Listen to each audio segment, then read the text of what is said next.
Hello everyone, this is Dilshi Akhtar, chemistry faculty of IIT NEET at Saint Xavier school.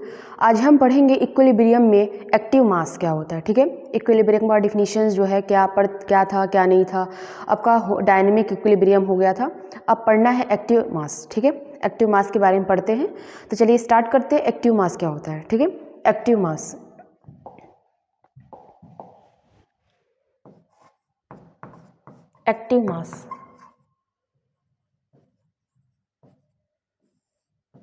देखिए, active mass क्या होता है कि the amount of substance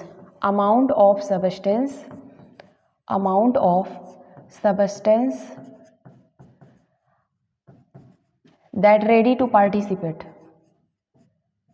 that active कह सकते हैं या फिर रेडी टू पार्टिसिपेट।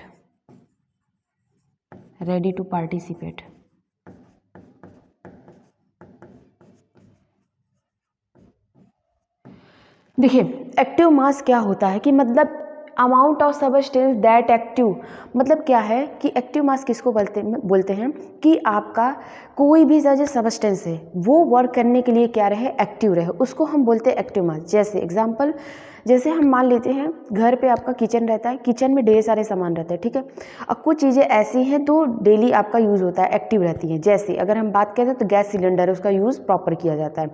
लेकिन कुछ चीज़ें ऐसी होती हैं जो वक्त आने पर हम इसका यूज़ करते हैं। जैसे अगर गेस्ट वगैरह आ गए तो फाइबर की प्लेट, चीनी के बर्तन वगैरह जो होते हैं तो उसको क्या करते हैं, निकालते हैं। तो ये जैसे कुछ प्रॉपर वे में जैसे यूज़ किया जाता है इसको, जब गेस्ट आए उसके बाद, तो जैसे इसके लिए करते हैं, एक्टिव मास इसको बोलते हैं। या फिर हम दूसरे लैंग्वेज में इसको ये बोल सकते हैं कि आपका इन अ रिएक्शन, ठीक है, in the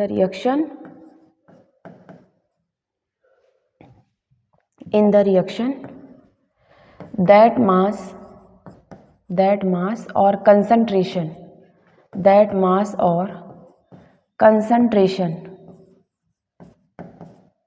concentration which actually take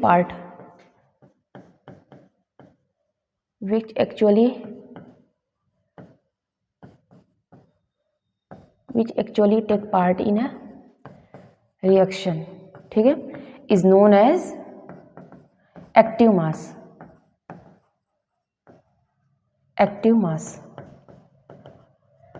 ठीक है, इसका मतलब क्या है कि कोई भी अगर रिएक्शन हो, या फिर कह सकते हैं मास या फिर कंसंट्रेशन की अगर बात कर रहे हैं, वो एक्चुअली अगर पार्टिसिपेट कर रहा है तो उस चीज़ को हम बोलते हैं एक्टिव मास। जैसे कुछ चीज़ें ऐसी होती है, आपके पास इतनी एनर्जी है तो पूरी एनर्जी किसी भी वर्क करने को हम नहीं लगाते हैं। ठीक है, तो ये क्या है, एक्टिव मास। जो भी वर्क क्या है आपका, जो भी रिएक्शन हो रहा है तो वो कुछ सबस्टेंस या कुछ मॉलिक्यूल वगैरह ऐसे रहें जो एक्टिव हो जाए, तो उसको हम बोलते हैं एक्टिव मास। देखिए, एक्टिव मास को हम क्या करते हैं, किस तरीके से रिप्रेजेंट करते हैं।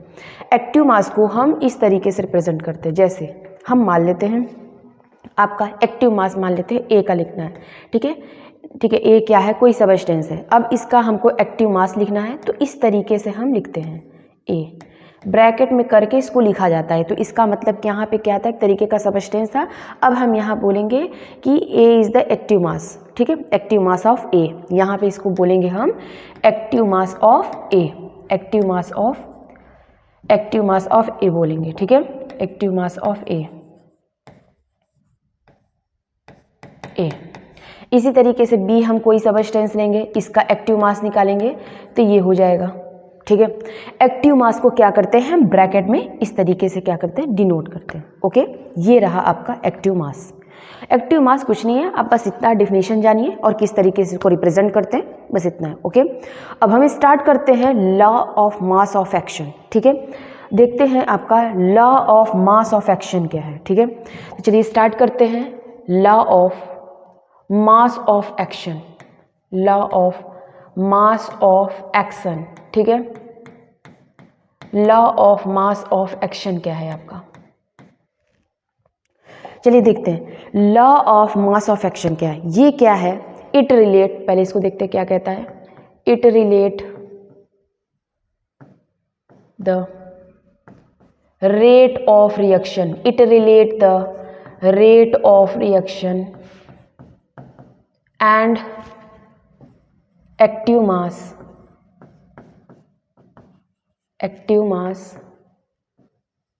ऑफ रिएक्टेंट और रिएक्टिंग सबस्टेंस, रिएक्टेंट और रिएक्टिंग सबस्टेंस।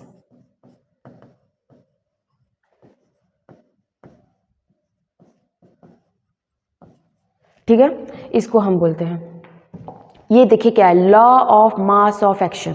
सबसे पहले ये वर्ड जो है, ठीक है, एक साइंटिस्ट थे जिनका नाम था आपका गुल्डबर्ग, ठीक है, गुल्डबर्ग एंड वेग, ये दोनों ने मिलके ये law of mass of action के बारे में बताया था। क्या बताया था कि ये बोले कि ये जो रेट ऑफ रिएक्शन होता है और जो एक्टिव मास होता है, इन दोनों का क्या है, तरीके का रिलेशन है, जिसको हम law of mass of action बोलते हैं। ठीक है, क्या है, सबसे पहले गुल्डबर्ग एंड वेग ने बताया था law of mass of action के बारे में कि it relate the rate of reaction and the active मास। इसका मतलब rate of reaction and active मास का क्या है, तरीके का रिलेशन है। ठीक है, इसके बारे में हम बोलते हैं law of mass of action है। अब देखते हैं क्या कहता है कि देखते हैं इसके अकॉर्डिंग। अब कहता है कि ये इन अ रिएक्शन, ठीक है, rate of reaction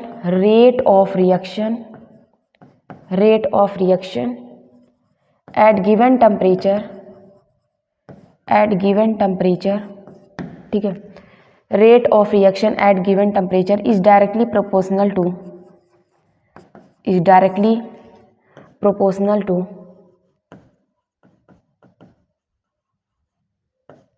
active mass of reactant। देखिए कहता है law of mass of action क्या है कि rate of reaction at a given temperature is directly proportional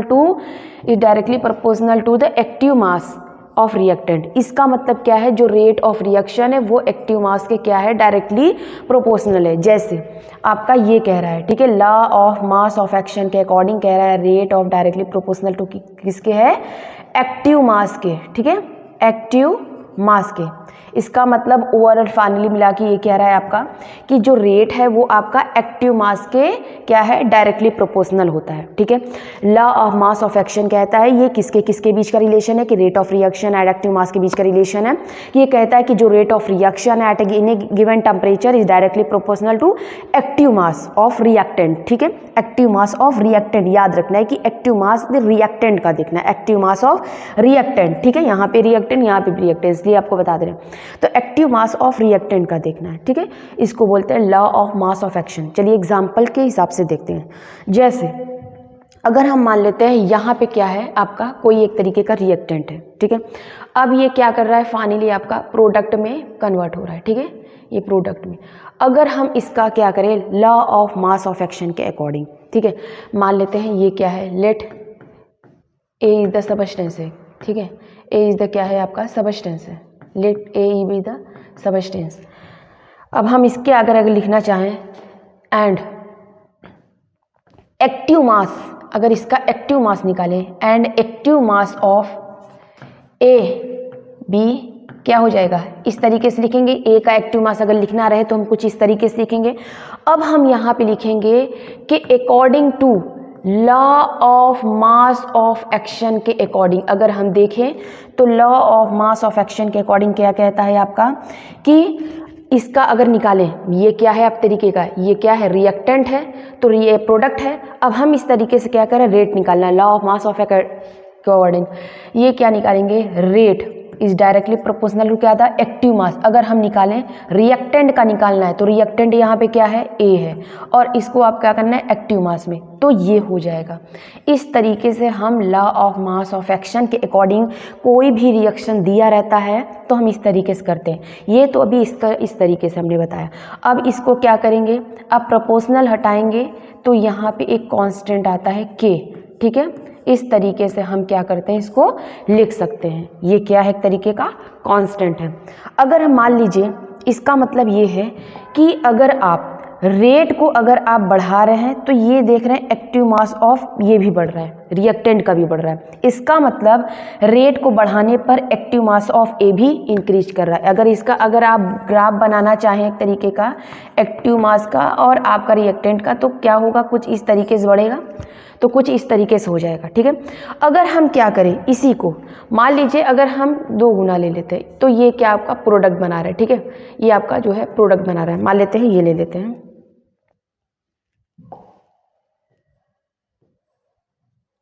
इसी तरीके से प्रोडक्ट बना रहे हैं। तो अगर आप इसका रेट निकालोगे तो ये क्या हो जाएगा, यहाँ पे इस तरीके से, ये A इंटू ए, हम इसको कुछ इस तरीके से लिख सकते हैं।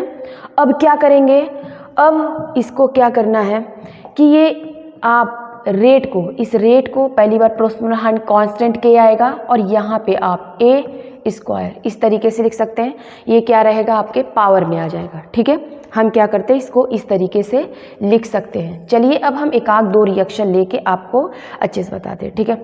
जैसे मानते हैं हम आपका यहाँ पे, जैसे मान लेते हैं आपका एक यक्स है यहाँ पे A, एक रिएक्शन है आपका Y और इसका B है, ठीक है। इस तरीके से आपका कोई प्रोडक्ट बना रहा है, ठीक है। अगर आप इसका रेट निकालेंगे तो क्या होगा, according to law of mass of action के अकॉर्डिंग, ठीक है, ठीक है, according to law of mass of action के अकॉर्डिंग, इसका मतलब law of mass of action के अकॉर्डिंग। तो यहाँ पे अगर इसका अगर आप रेट निकालें तो इसका रेट क्या हो जाएगा, इसका रेट आपका क्या हो जाएगा, प्रोपोर्शनल टू ये हो जाएगा आपका A रिएक्टेंट का और यह हो जाएगा X और इसी तरीके से हो जाएगा B और यहाँ पे हो जाएगा Y। अब क्या करना है, प्रोपोर्शनलिटी हटाना है, आपका कांस्टेंट आना है, ठीक है। प्रोपोर्शनल हटाएंगे, कोई कांस्टेंट K आ गया, ये है आपका A का और ये हो गया आपका B का। हम क्या करेंगे, इस तरीके से याद रखिएगा, यहाँ पे अगर कुछ भी अगर वो मोल के हिसाब से रहता है तो हम इसको क्या करेंगे, पावर के रूप में लिखेंगे। अब तो प्रोडक्ट ऐसे मान के चल रहे थे, अब चलिए हम कोई फुल रिएक्शन लेंगे, उसके हिसाब से देखेंगे।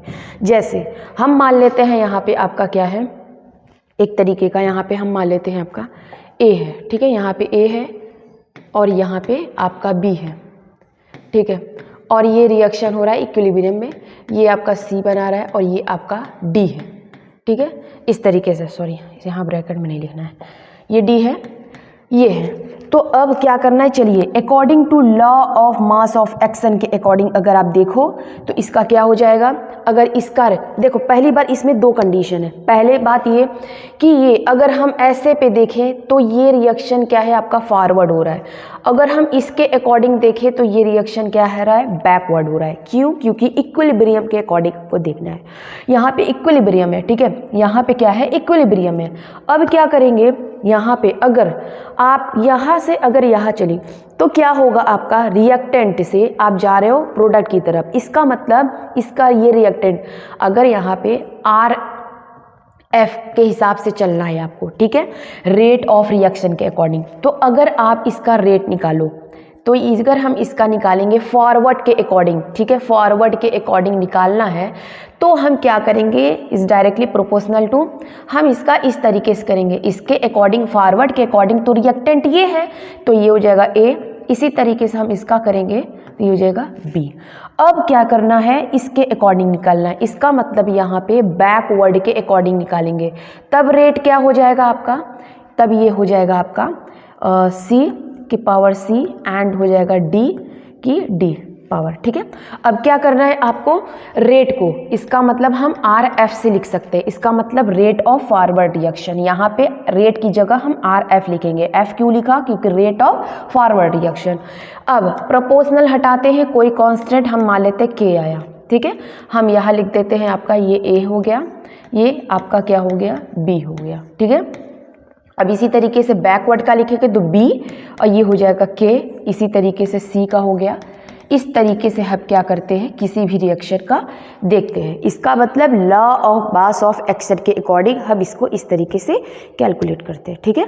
चलिए अब हम बात करते हैं इसी तरीके से एक और रिएक्शन के बारे में देखते हैं, तो उसके बाद आगे बढ़ते हैं, ठीक है।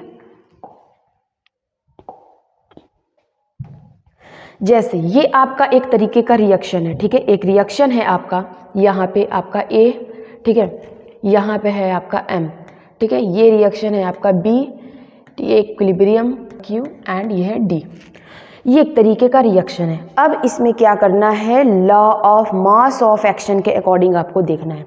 अब क्या करना है, इसी तरीके से आप फॉरवर्ड की तरफ जाओगे तो रिएक्टेंट ये है, बैकवर्ड की तरफ जाओगे तो रिएक्टेंट ये होगा। ठीक है, तो चलिए अगर हम देखें स्टार्टिंग से अगर इसका निकालें तो आर एफ आपको ऐसे जाना है पहले, तो आपका रिएक्टेंट क्या होगा, ये होगा, तो इसका मतलब इसके अकॉर्डिंग चलना है। करोगे क्या आ जाएगा यहाँ पे के एफ, एफ क्यों लिखा, क्योंकि आप फॉरवर्ड की तरफ जा रहे हैं तो कोई कांस्टेंट के, तो के एफ लिख सकते हैं। अब क्या होगा यहाँ पे ए, कलर चेंज कर देते हैं, यहाँ पे क्या है ए की पावर क्या हो जाएगा एन, ठीक है, ए की पावर क्या हो जाएगा एन, और यहाँ पे क्या हो जाएगा बी की पावर एन।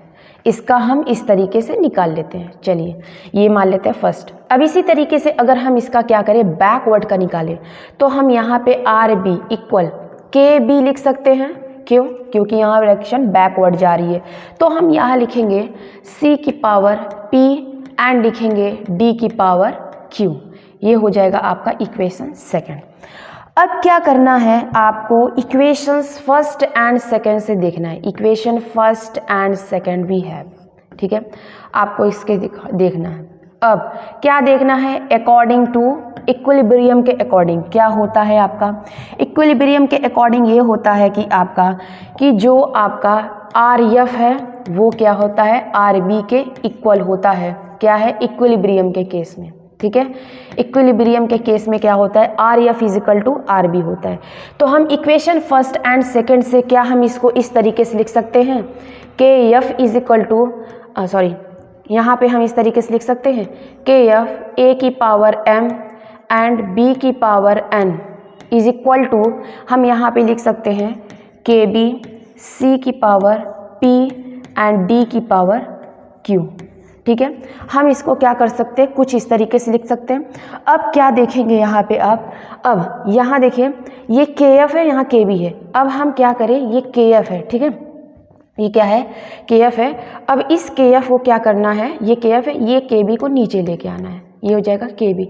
यहाँ क्या बचा, ये हो गया सी की पावर पी एंड डी की पावर क्यू डिवाइडेड बाई क्या हो गया आपका ए की पावर एम एंड हो गया बी की पावर एन।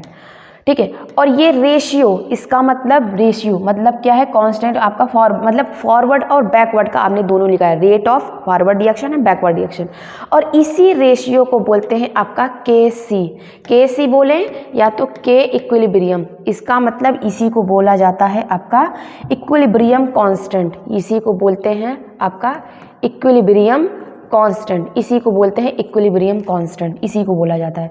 तो इसी की वैल्यू निकल के आपका पास आ गई। ठीक है, इसकी वैल्यू क्या निकल के आई कि आपका जो के सी हो वो किसके बराबर होता है, आपका सी की पावर पी एंड डी की पावर क्यू डिवाइडेड बाई आपका ये ए की पावर एम एंड बी की पावर एन। ये आपका के सी निकल के फाइंड आउट हो गया, इसी को बोलते हैं आपका के सी का वैल्यू। ठीक है, इस तरीके से करते हैं। अब कोई भी अगर रिएक्शन दिया हो तो हम केसी की वैल्यू आराम से फाइंड आउट कर सकते हैं। जैसे आपको एग्जांपल लेके दिखाते हैं। ठीक है, जैसे एक एग्जांपल लेते हैं यहाँ पे। ठीक है, एक एग्जांपल देखते हैं, एग्जांपल के अकॉर्डिंग हम बात करते हैं। जैसे एक एग्जांपल बात करते हैं आपका कुछ इस तरीके से। ठीक है, यहाँ पे एक एग्जांपल देखते हैं। आपको यहाँ से केसी की वैल्यू फाइंड आउट कर रही है तो क्या आएगी, यहाँ से केसी की वैल्यू देखिए क्या आएगी। सबसे बड़ी बात केसी इक्वल टू सी है, इसका मतलब पहले क्या लिखेंगे हम, इसका लिखेंगे NH3 का, इसके अकॉर्डिंग प्रोडक्ट आपका ये 2 है तो यहाँ स्क्वायर डिवाइडेड बाय N2 है, यहाँ पे लिख दीजिए N2। Okay done. H2 है, लिखिए H2 की पावर 3। इसका मतलब केसी की वैल्यू हम क्या करेंगे कुछ इस तरीके से फाइंड आउट करेंगे। इस तरीके से हम क्या करते हैं केसी की वैल्यू फाइंड आउट करते हैं। ये रहा एग्जांपल। ठीक है, इस तरीके से हम क्या करते हैं केसी की वैल्यू फाइंड आउट करते हैं।